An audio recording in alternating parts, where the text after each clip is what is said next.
हे diagnostic centre बांधून पूर्णत्वास आलेलं आहे आणि याचा आता लोकार्पण येणाऱ्या 22 तारखेला 22 मार्च रोजी रविवार रोजी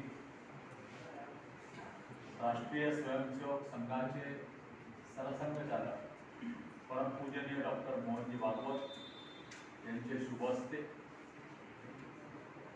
केंद्रीय मंत्री आदरणीय नितीनजी गडकरी यांच्या प्रमुख उपस्थितीत, माननीय देवेंद्र फडणवीस यांच्या प्रमुख उपस्थितीत आणि माननीय चंद्रशेखरजी बावनकुळे यांच्या विशेष उपस्थितीत होत आहे. त्याचप्रमाणे आपल्या शहराच्या प्रथम नागरिक माननीय नीताताई ठाकरे, माननीय राज्यसभा खासदार मायाताई गुणाते,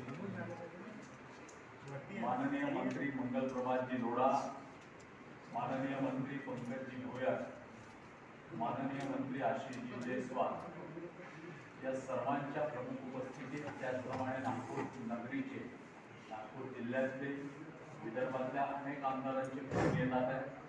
त्या सर्वांच्या उपस्थितीत हा लोकार्पण सोहळा पार पडतो. या सेंटरचं वैशिष्ट्य काय आहे?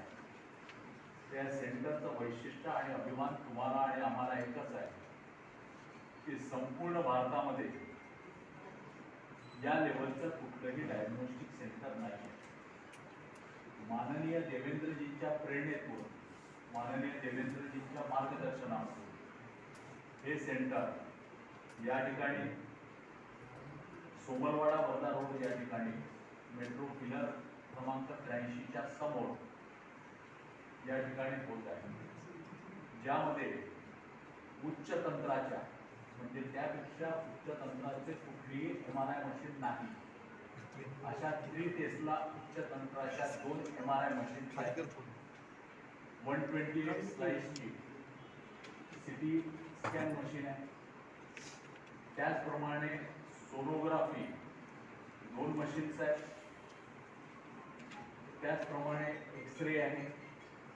25 डायलिसिस मशीन्स आहेत. एवढं मोठं सेंटर, त्याचप्रमाणे पॅथॉलॉजी सेंटर या ठिकाणी एकाच छत्रीखाली हे सर्व व्यवस्था ज्या आहेत, चाचण्यांच्या व्यवस्था या त्या ठिकाणी आहेत. म्हणजे 2 MRI, 2 CT scan, 2 ultrasound, 25 dialysis machine, pathology centre, एक एक्सरे मशीन, एवढं मोठं सेंटर आहे.